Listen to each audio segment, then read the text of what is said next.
Hello, everyone. My name is Adrian Battle Marston, and welcome back to another episode of TU Stories.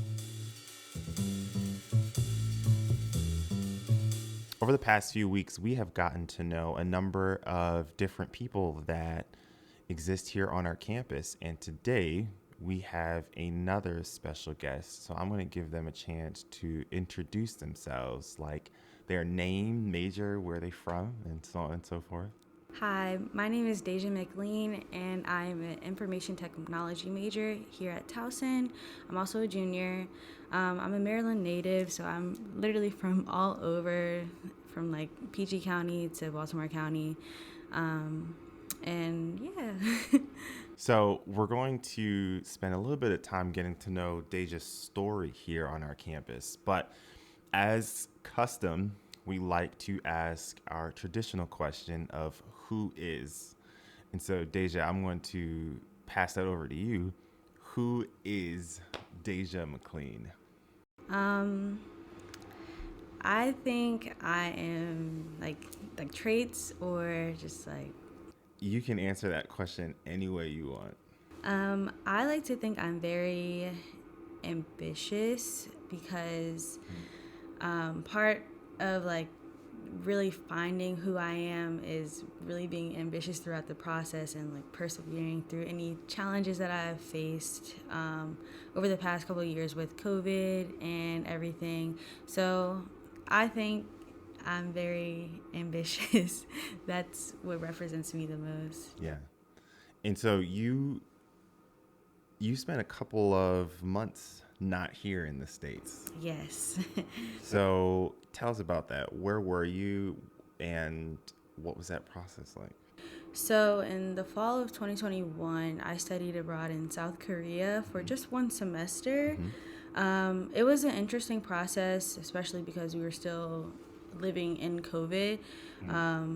And it was really at the height. So, when I was planning my experience, I had to really consider about the quarantine situation, Yeah. getting vaccinated, and like how the visa process was going to work, and even if study abroad was actually going to happen in the fall of 21. So I did have to quarantine for 2 weeks. So I went in early August, and then I came back in December, literally like a week before Christmas. And that was it was an interesting time. I have like a lot of stories. If people just ask me anytime, I'll just tell them. I'm assuming these are good stories. Yes. You were sharing earlier about you and your friend went somewhere and there weren't that many people that spoke a lot of English. Yeah, so we went to this dream themed cafe about 3 hours away from Seoul. And it was the countryside, so we didn't really expect everyone to know a lot of English compared to if we were in Seoul. So we used that opportunity to speak more Korean and actually use our Korean skills that we knew at the time to really get around. So we found like this one food place where we got to try jjajangmyeon for the first time and other recipes. And then we went to the cafe later on and we basically got to talk with the owners.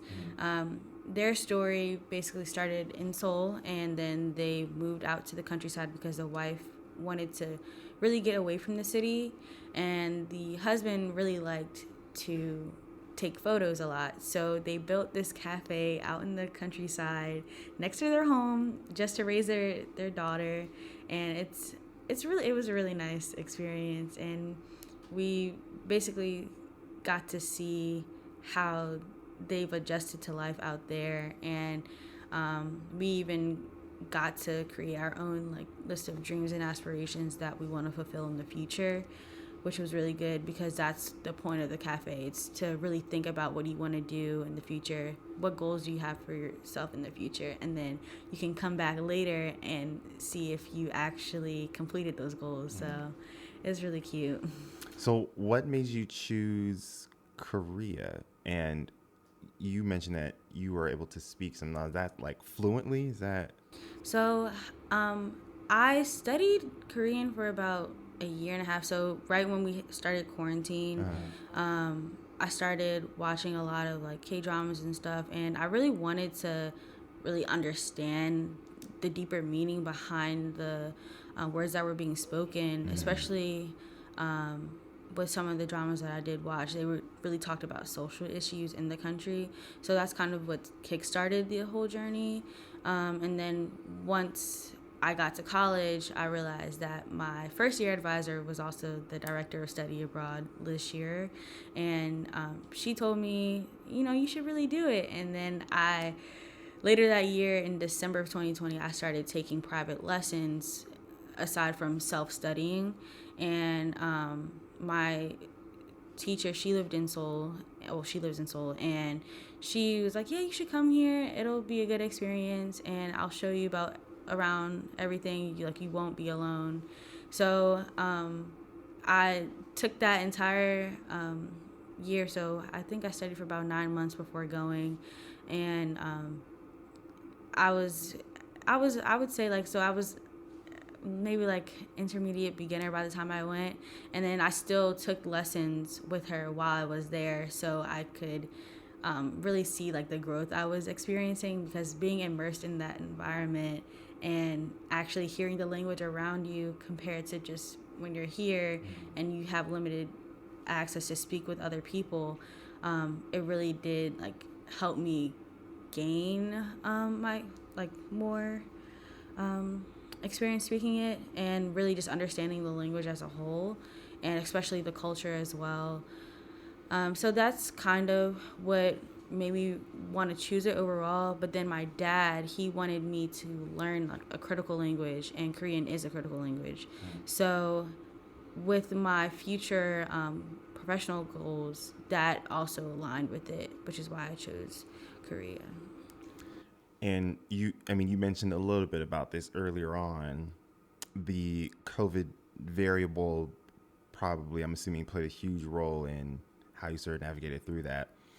Talk to us about the vaccination process, because it was a lot here in the States. So I'm assuming they had their own challenges, and you being a U.S. citizen probably brought in an influx of complexities as well. So I did get vaccinated here in the U.S. in March of 2021, and I finished my vaccinations about early April.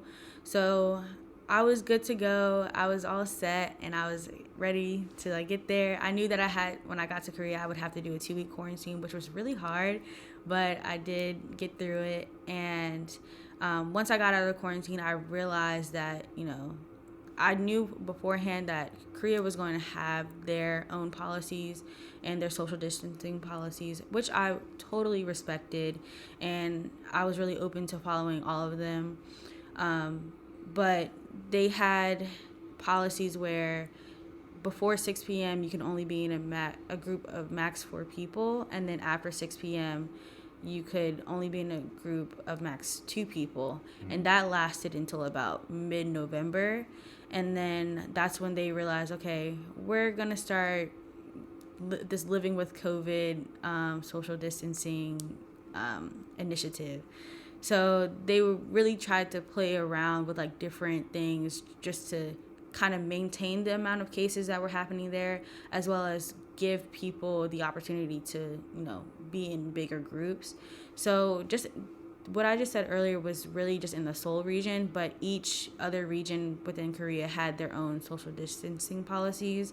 I know in Busan it was a lot higher. I think a max of 6 people. But yeah, it really just depended on where you were and how the cases were in each part of the country. But I know when I was leaving, actually while I was there, they would not accept foreign vaccinations at all. So even if they allowed you to be in a higher group number after 6 p.m. or after a certain time of the day, you couldn't really be in that group if you were a foreign national who got their vaccination outside of Korea. Really? Yes. So it was pretty hard for me and my friends, especially because some places just didn't want. Well, they had to abide by the government laws, so which is okay.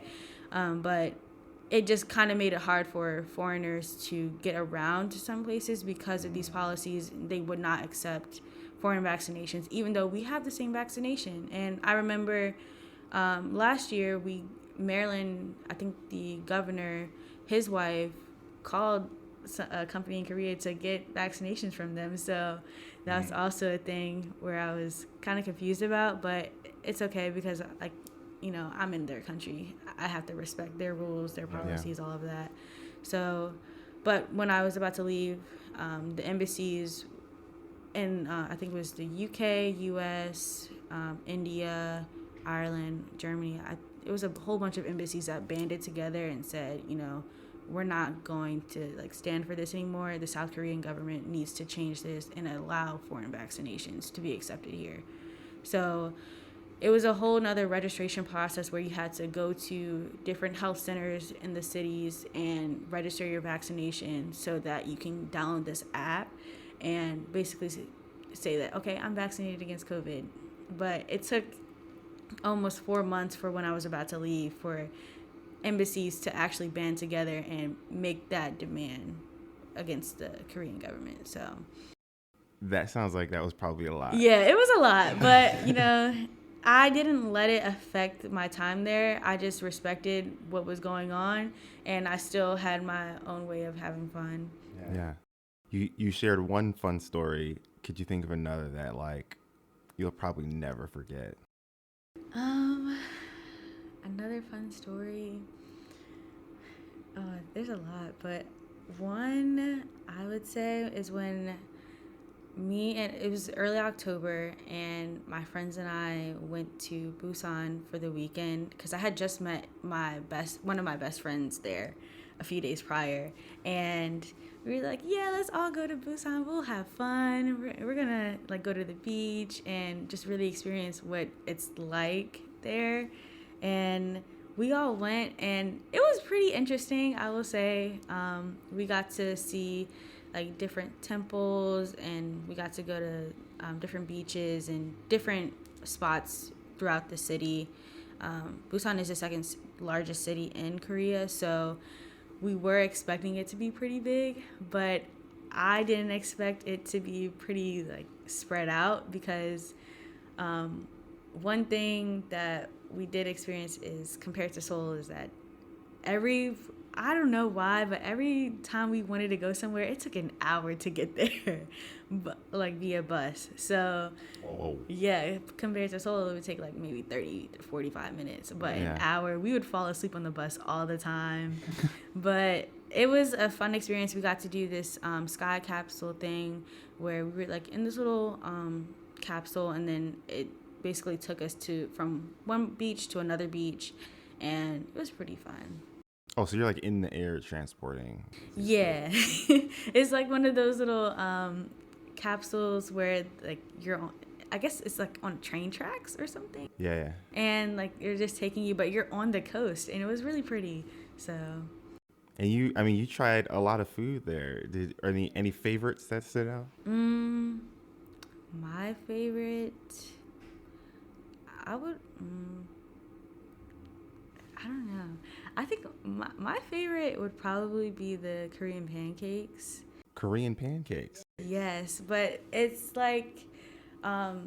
it's really good. I like the onion ones and the potato ones, but it's this small, and it's crispy, and you basically eat it with you just basically eat it. And it's pretty good. I've been trying to find a place here that sells it here in Maryland, but I cannot find one at all, and I've been craving it. Oh no!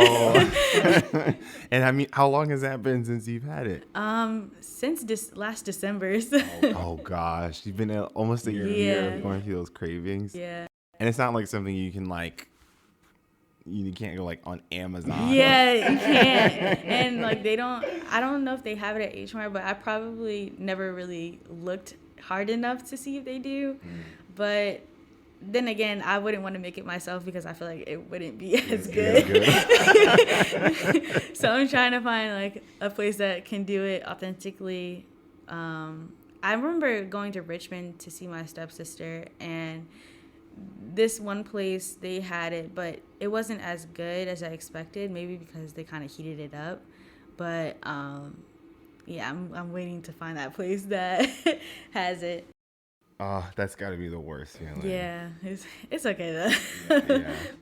And we talked a lot about your time there, but I'd be curious for our listeners to hear a little bit about what it was like for you returning. So the returning part was it was actually pretty easy. Me and my friend, we decided to go back the same day. We felt, she's from California, but we just felt that it would be easier if, we did it together. We could take a taxi together. We didn't have to like do the train, like the airport train. It was just easier for us in general. Which I was kind of, scared about, because when coming here, I went with my mom. But coming back, it was a pretty easy process. I noticed that like the security there is not like TSA here, so I didn't have to take off my shoes, which I was pretty shocked about, because prior to going to Korea, I was under 18. I went to Europe and I had TSA pre-check, so I didn't have to worry about that. But going, I was like, oh, okay, now I gotta, do all this what adults have to do. That's gotta feel so weird. Yeah. Like they have us take like belts, Yeah. shoes, all that off. Didn't have to take off my jacket or anything. I guess I just walked through the thing and I was good. So then coming back here, I was really excited to see my mom. She picked me up from the airport, and I was like, oh my gosh, do you see me, Mom? I'm coming. And she's like, yeah, I see you. And then like we went back to my house, and my friends from here actually surprised me. Aww. Yeah, they texted my parents and said, hey, we want to surprise Deja when she gets home. And so when I got home, I didn't know that they were there at all, but my dad had his camera out, so I was like, why does he have his camera? Something's up. And then I turn around and I see all my friends there waiting inside my house, and they came and we like talked, and they asked me how it was and everything. Even though we talked while I was there and we FaceTimed a lot, it was just different to see them like coming back home. And I definitely did have a little bit of reverse culture shock, a little bit.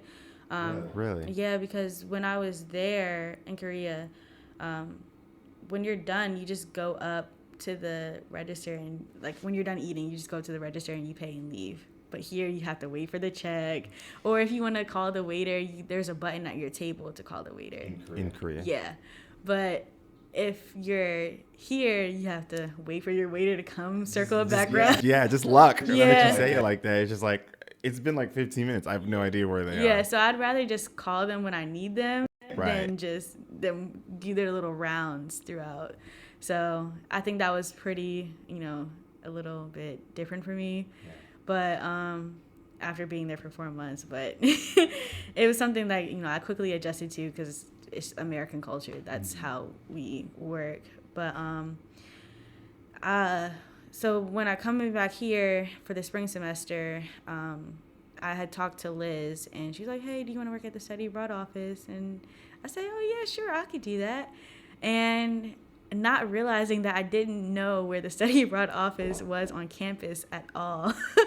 So I had never seen any of my classes. We had been online for like the last year, and even when I was in Korea, we were I had to take classes online there. But in here, they went back to in-person classes in the fall 21 semester. So everyone was used to seeing the campus, but me. So I was a little bit worried, but then my friend, she said that, okay, you know what, let's just go to campus together. I'll show you where all of your classes are, so you aren't worried and you can have a smooth first day. So we came to campus a week before school started, and she just basically showed me where everything was. She showed me where the study abroad office was, and just the different locations to park on campus. And it wasn't my first time being on Towson's campus, because my mom and my sister are alumni, but it was my first time being on the core part of campus, other than the stadium where my sister ran track. Just seeing where the different buildings are, like the library. I had never been to the library. Still haven't gone inside the library, other than the copies place, but that's it.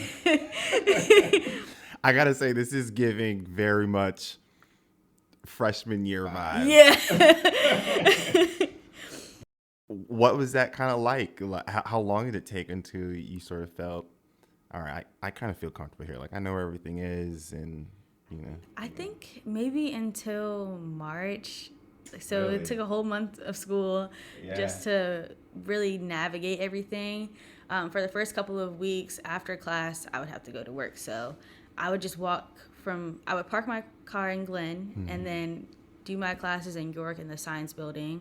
And then I would walk from the science building or York to the psychology building.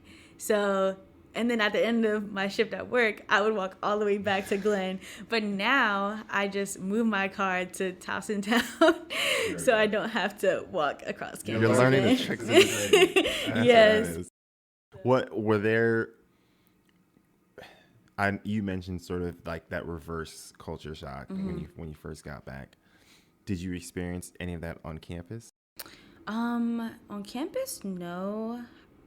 I think I really just had it just with like the little, the restaurant situation. Just those minor things Yeah. that sort of pop up. I will say that I think that while I was there, because I was speaking another language, but I was also speaking a different dialect of English a lot while I was there too, because there was a lot of people from Europe and, they speak British English or or either, because I have a lot of friends from Germany and, they speak British English. So there's a major difference between, American English. So, whenever I would say a word or something, they'd be like, "What is that?" And I'm like, I don't know. I just use it.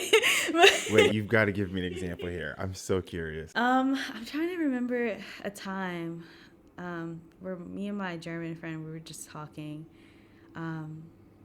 And I think I can't remember like what word it was, but it was me and my best friend, and we were talking to her, and she said, "What is it called when you're trying, like frustrated or something?" And we're like, I don't like frustrated. Oh, like you're like describing the action. Yeah. Okay. So like we would say a word, and then she was like, "What does that mean?" And we would just basically tell her like kind of what it means, and she would just say like the British English version of it. So it was kind of different. So I felt for a while that I was like, my English wasn't like standard American English. Yeah. I felt like I was like jumbling from different places, and some of my friends from Korea felt the same way too, because they were trying to adapt to the different dialects of English that everyone was speaking, and it was really hard to adjust to because not everyone studies abroad. Yeah. But when you're coming back from that experience being one of 3 people, it's kind of like, okay, let me figure out what I'm trying to say. I have to process my words a lot more to really convey what I want to say fully. And so I found myself, pausing a lot when I'm, talking, and just really just trying to like communicate, but really communicate carefully, because I don't want to say something that is wrong or So that's the adjustment that I had, maybe with talking with other friends from that semester, but yeah. So you spent a semester there and you've been back for some time. I guess my last question is a bit of a 2-parter here. One, would you recommend it and why? And what advice would you have for students that are really strongly considering it and maybe they're a little nervous, fear of like homesickness or like will they be able to enjoy themselves and so on and so forth. So for you that sort of gone through it pretty recently, what are some thoughts you've got for that? I would definitely recommend it. For me, my initial goal was to really have personal growth within myself, and I did experience that a lot. I was able to, with conflict, I was able to sit back, assess the situation, and really understand what's going on before I reacted, and then later on I will react emotionally. So I didn't react with my emotions right away compared to when I used to before I went. And that's what I learned a lot. So I definitely recommend it for everyone. I try to, really say, it's good for you. Everyone's experience is pretty unique. Like mine was unique, but it worked for me, and that's what helped me be the person I am today. And I'm still trying to work on myself, but yeah, I definitely recommend it, and especially with the homesickness and being away from family, all that. That is something I heavily experienced. I mentioned earlier how I went with my mom. My mom decided to. Was complaining to her a few weeks before I was going. I was like, I'm really nervous. I don't know if I'm gonna be okay traveling by myself for the first time without you guys. And so she, decided, okay, I'm gonna fly with you to Atlanta. That's my first layover, and then I'll see you off on your flight to Seoul. And so she did that with me, and that helped me realize, okay, I'm going to be by myself for 4 months, but my family is going to be here when I get back. So just having that and realizing, okay, what if you don't do it, what happened? But if you do it, think about the possibility of what could happen if you do it, and turning out to be such an amazing experience. So I definitely recommend to really research it and really try to see if you actually would love it. If you like traveling, and if you're just worried about the family aspect of it, my parents weren't really on board for it at first. Really? Yes, they weren't. Wait, But how did that go? Was there some convincing involved that you had to do? yes, so all of 2021, before I left, I was convincing my parents to let me go. I worked, I worked a lot. I made sure that all my financial aid could cover my tuition, and the only thing that they really had to do is buy my plane ticket, and that's what they wanted to do. But that's because they realized, okay, we're gonna let you go because you showed us that you could actually be independent for 4 months without our help. So we're gonna buy your plane ticket, we're gonna pay for your visa, passport, new passport, all of that, and you're gonna be fine. So it took some convincing, but I've talked to some students who are actually worried about that with their parents, and I just tell them, just keep talking about it with them. That's all I did. I just kept talking about it with them until my mom came around, and then eventually my dad came around and was like, okay, I'm going to let you go. So I will say for you, it might come across as I just spoke with, my parents multiple times. When I heard that, I'm like, this is campaign strategic level because, you're spending months. You're yes. the one kind of doing a lot of the fundraising with the working and all that. So hats off to you. That is pretty impressive. Yeah. So my advice is just to, if your parents are really not on board, is to keep talking about it, get them comfortable with the idea, show them that you can really be independent by yourself for 4 months if you're doing that type of program, and then just showing that you got it, you're gonna be okay, you're gonna figure it out. And yeah, that's really my advice, is just to keep talking about it. The more you talk about it, the more comfortable you'll feel about the experience. Yeah. And if anyone has any doubts about being alone in another country, just the fear of studying abroad without anyone, just think about what could happen, like what the end result will be. If you go, think about what could happen.